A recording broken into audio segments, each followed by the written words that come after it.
할렐루야! 승리하신 어린 양을 찬양합니다. 사단 마귀 권세 끊어지고 마침내 새 하늘과 새 땅이 도래할 것입니다. 우리가 믿음으로 선포하며 이 마지막 때를 준비할 때 우리가 하나님의 영광과 그 놀라우심 가운데 승리하는 삶으로 이렇게 선하게 인도해 주실 것입니다. 오늘도 함께 기도하며 말씀 가운데 거하는 삶 사시길 예수 그리스도 이름으로 축원드립니다. 12월 15일 수요일 아침 예배 성삼위 하나님께 올려드립니다. 우리 다 함께 사도신경으로 신앙을 고백하며 이 아침을 시작하기 원합니다. 전능하사 천지를 만드신 하나님 아버지를 내가 믿사오며 그 외아들 우리 주 예수 그리스도를 믿사오니 이는 성령으로 잉태하사 동정녀 마리아에게 나시고 본디오 빌라도에게 고난을 받으사 십자가에 못 박혀 죽으시고 장사한 지 사흘 만에 죽은 자 가운데서 다시 살아나시며 하늘에 오르사 전능하신 하나님 우편에 앉아 계시다가 저리로서 산자와 죽은 자를 심판하러 오시리라.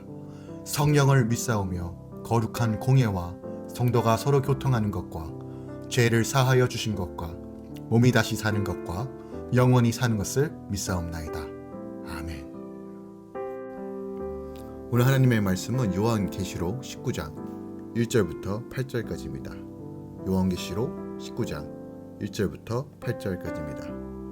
이 일 후에 내가 들으니 하늘에 허다한 무리의 큰 음성 같은 것이 있어 이르되 할렐루야 구원과 영광과 능력이 우리 하나님께 있도다.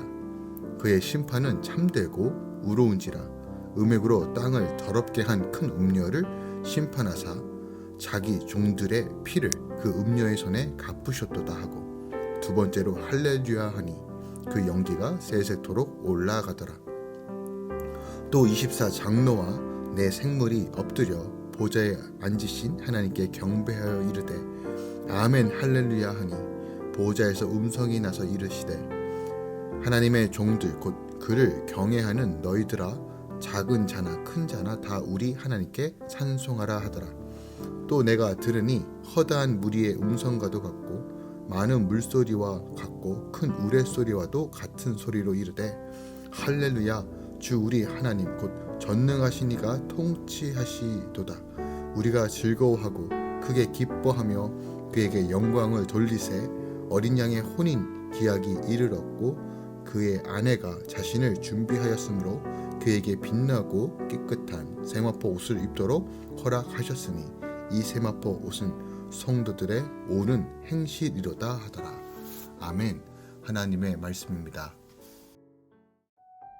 계시록 19장부터는 주님의 재림과 사단 세력들의 멸망 그리고 현 우주의 완전한 붕괴와 전 인류의 부활 그리고 최후의 백보자 심판 그리고 마침내 새 하늘과 새 땅이 도래하는 사건을 통하여 현 우주와 역사가 최종적으로 종말을 맞는 묵시를 다루고 있습니다.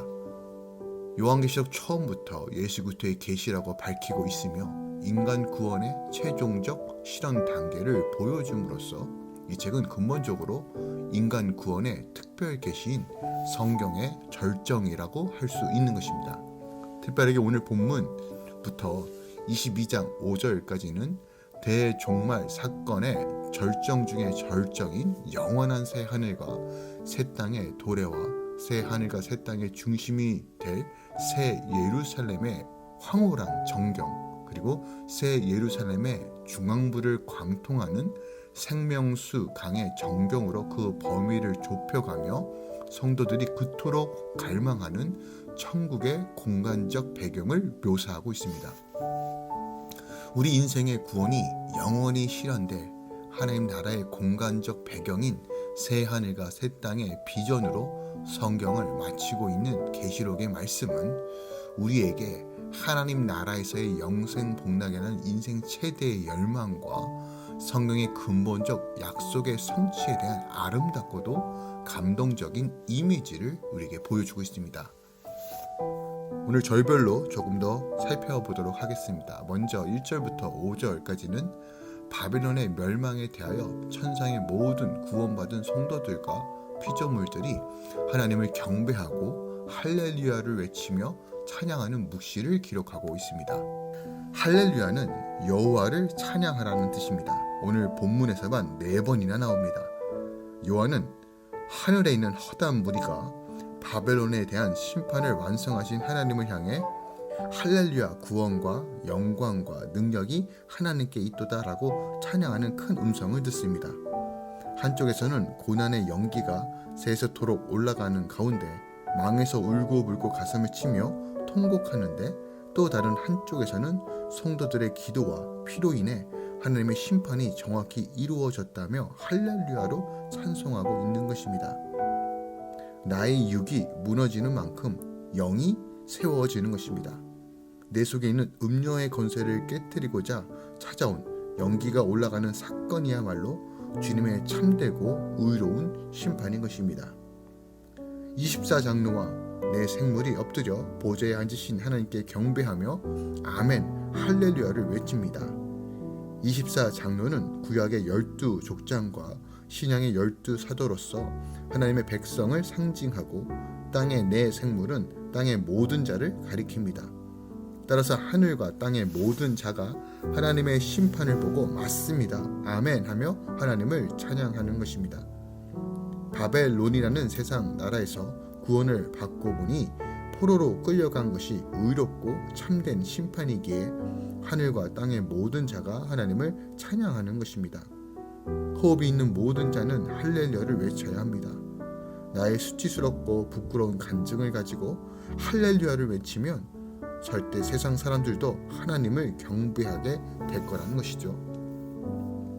마지막으로 6절부터 8절까지는 또다시 허다한 무리가 예수님의 재림의 특상의 한 면모를 보여주는 어린 양 혼인잔치 준비로 인하여 찬양하는 묵시가 기록되어 있습니다. 천상의 무리가 하나님의 통치와 어린 양의 혼인 계약이 이를 것을 찬양합니다. 당시 성도들은 가시적으로 로마 황제라는 막강한 세력 권력 아래에 있었지만 영적으로는 전능하신 하나님의 왕권 아래에 있었습니다. 마찬가지입니다. 오늘날에도 어떤 상황 속에서도 하나님을 주인으로 모시며 그분의 통치를 받고 사는 성도는 복된 인생입니다. 한편 성도는 빛나고 깨끗한 세마포 옷을 입고 그리스도의 재림날에 신랑 되신 예수님을 맞이하게 되는데, 이 세마포 옷은 성도들의 옳은 행실이라고 기록되어 있습니다. 옳은 행실은 율법적 의가 아니라 은혜로 구원해 주신 그리스도께 대한 순종의 응답입니다. 다시 말해 주의 은혜로 하나님이 허락하셔서 나오는 행위인 것이죠. 오늘 본문 말씀을 통해서 더 깊이 묵상해야 될 내용이 무엇이 있을까요? 1절 말씀 보면 요한은 하늘의 허다한 무리의 큰 음성 같은 것이 있어 이르되 라고 말합니다. 그리고 그 소리는 바로 할렐루야, 구원과 영광과 능력이 우리 하나님께 있도다라는 선포입니다. 할렐루야, 주님을 찬양합니다. 주님을 높여드린다는 이 뜻이에요. 요한이 들은 음성은 곧 주님을 인정하며 칭찬하며 가장 높은 또한 위대하신 우리 주님을 찬양하는 소리였습니다. 그런데 천상의 교회가 주님을 향해 우렁차게 할렐루야를 외칠 때가 언제입니까? 바로 바벨론의 멸망이 있는 후입니다. 다시 말해 모든 세력이 파쇄된 후 곧 인류를 향한 치밀한 계획 속에 진행되었던 구원 역사가 마무리되는 시점에서 천상의 교회가 하나님의 무궁무진한 구원 역사를 바라보며 하나님을 찬양한 것입니다. 천국의 소망을 바라보며 살아가는 성도들에게 이 얼마나 황홀한 장면입니까? 신약 성경에서 처음으로 할렐루야 대합창이 울려 퍼집니다. 마치 핸델의 메시아처럼요. 구원과 심판의 공의와 자비에 대한 감격이고 눈물의 고백인 것입니다. 하나님 나라가 완성되는 시점에 한치의 오차도 없이 행하신 하나님의 구원 사역을 보며 기쁨과 감격, 감사와 찬양하는 모습은 우리에게 벅찬 감동을 줍니다. 그런데 하나님께서 계시록을 통해서 마침내 승리의 날 때만 성도들이 찬양할 것이 아니라 지금 이 땅에서도 성도들은 소망 되신 하나님을 바라보며 찬양해야 함을 우리에게 말씀하고 있어요. 그래서 스가랴 4장 6절에 보면 우리의 능이나 힘이 아닌 오직 여호와의 신으로 된 것이다 라고 말하고 있어요. 우리의 힘으로 구원을 얻는 것이 아닌 전적인 하나님의 은혜로 구원을 이루신 역사 가운데 우리는 늘 하나님을 의지하고 성령께서 주신 힘으로 할렐루야 늘 하나님을 찬양하며 나아가야 한다는 거예요. 하지만 성도인 우리가 천국 소망을 가진 자로서 하나님을 향해 믿음의 고백, 할렐루야 찬양의 고백보다 여전히 이 땅에서 살아가기 위해 걱정하고 근심하고 때론 불평하고 원망하고 가득 찬 삶을 살고 있지 않는지를 우리는 좀 돌이켜봐야 한다는 거예요. 우리는 늘 회개에 합당한 열매를 맺으며 그리 아니하실지라도 하나님을 바라보며 소망지신 주님을 찬양하는 삶을 살아야 함을 계시록 이 장면을 통해서 우리에게 가르쳐주고 있는 거예요. 그리고 할렐루야로 늘 하나님을 찬양하는 삶이 이 땅에서 하나님 나라를 만들어가는 하나님의 거룩한 백성의 마땅한 도리인 것을 깨달아야 한다는 거예요. 그럼 어떻게 찬양해야 할까요? 5절에 보니까 24장로와 네 생물이 엎드려 보좌에 앉으신 하나님께 경배한 이후 보좌에서 나온 음성이 기록되어 있는데 하나님의 종들 곧 그를 경외하는 너희들아 작은 자나 큰 자나 다 우리 하나님께 찬송하라 하더라. 이것이 보좌에 앉으신 주님께서 모든 믿는 자에게 요구하시는 말씀이에요.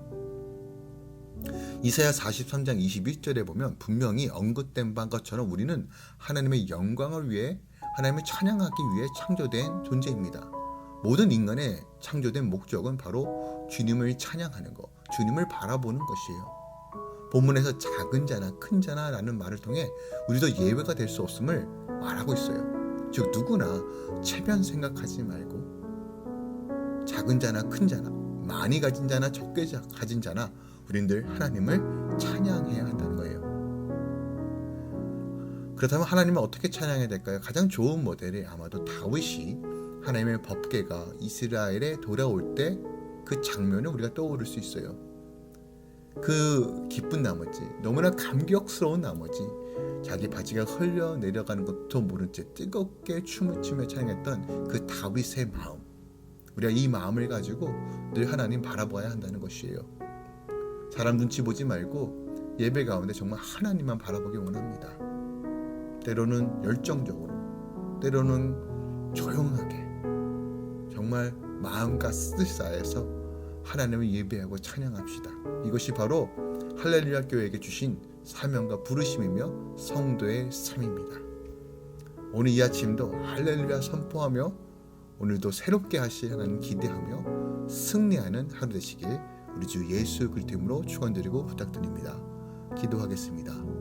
사랑하는 주님, 할렐루야 주의 이름을 높여드립니다. 주의 이름만이 가장 높고 위대하시며 찬양받기에 합당한 이름입니다. 그 승리의 이름을 주심을 감사합니다.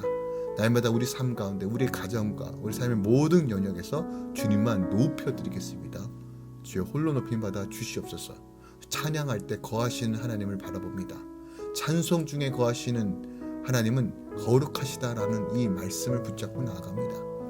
할렐루야 교회 모든 공동체 또한 장소 가운데 부르시는 모든 영역 가운데 하나님의 영광으로 덮어주시고 오늘도 이 마지막 때에 살아가면서 힘과 믿음과 능력과 권세와 하나님의 충만함으로 전하게 인도하여 주시옵소서. 이제는 우리 주 예수 그리스도의 은혜와 우리 하나님 아버지의 놀라우신 사랑과 성령님의 늘 교통 충만 역사하심이 오늘도 할렐루야 주님을 찬양하며 결단하며 선포하는 모든 할렐루야 공동체 가운데 또한 지금 함께 믿음으로 기도하며 결단하며 나아가는 모든 주의 자녀들의 삶 가운데 이제부터 영원까지 함께 있을지어다. 아멘.